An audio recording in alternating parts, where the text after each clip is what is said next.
Welcome to Far From Wall Street. This is Michael McCall for Tuesday, June 20th. Here's where we're at.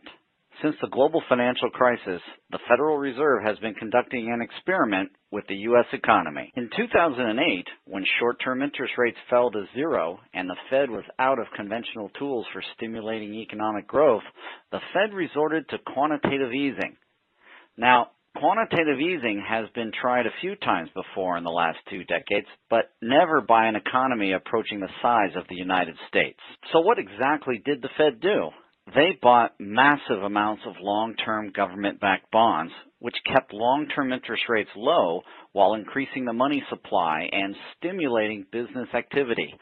This has caused the Fed balance sheet to balloon from $869 billion in August 2007 to more than $4 trillion in June 2017. In 2010, when quantitative easing was just getting started, James Bullard, the president of the Federal Reserve Bank of St. Louis, said the Fed was in uncharted waters and warned that quantitative easing has its risks. If offsetting policy actions are not taken in a timely fashion, Bullard said, the increased monetary base will fuel a sharp rise in credit and inflation. Well, the experiment worked, at least with respect to the Fed easing program preventing the Great Recession from becoming a depression.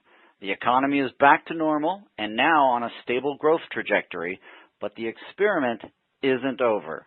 With the June 14th release of the Fed's forecast for the economy through 2019, the quantitative easing program entered a new phase. Now that the economy is, quote, back to normal, the Fed is going to start selling its huge inventory of long-term bonds, which will raise rates and hurt bond prices. This selling is expected to take years and is a delicate operation because the Fed could make a mistake and actually trigger a recession. Again. Now you need to remember this. All U.S. recessions since World War II were triggered by the same policy mistake by the Fed. The mistake occurs when the Fed pushes long-term bond interest rates too low versus short-term rates. The differential between short and long-term rates is known as the yield curve. When the curve declines to zero and is flat, which is when long-term and short-term rates are the same, or the yield curve turns negative, it causes a recession. Going forward, this is a key data point to watch.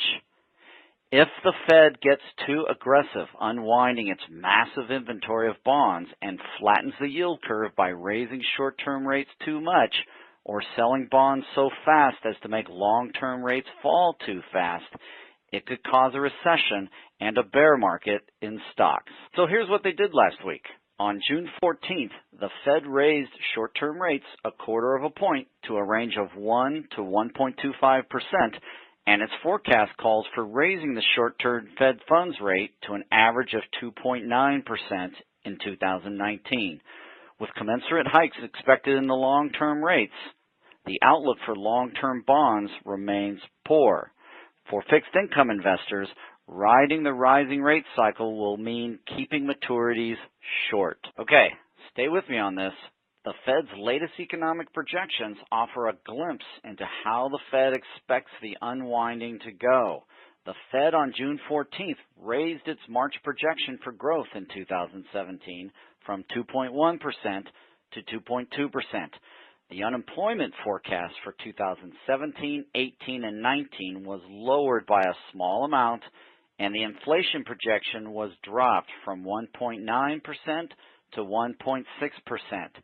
These projections are determined largely by the Fed funds rate, which is how the central bank controls short-term interest rates and where the central bank's policy meets the economy. For 2017, the Fed set a Fed funds target rate averaging 1.4% for the year, moving it up to an average of 2.1% in 2018 and then 2.9% in 2019. Never forget, no one can call the stock market, and we could experience a 10 to 15% correction at any time. But it's also important to note that even after the Fed hiked rates, released its latest detailed projections, and gave the market a detailed glimpse into what's ahead, The S&P 500 stayed near its all-time high. Investors have confidence in the Fed's ability to successfully complete this historic experiment using new tools for managing economic cycles. That's progress for civilization. Please contact my office with any questions or to set up a meeting. And don't hesitate to share this video with friends who might benefit from my work. Remember, it's great to be far from Wall Street.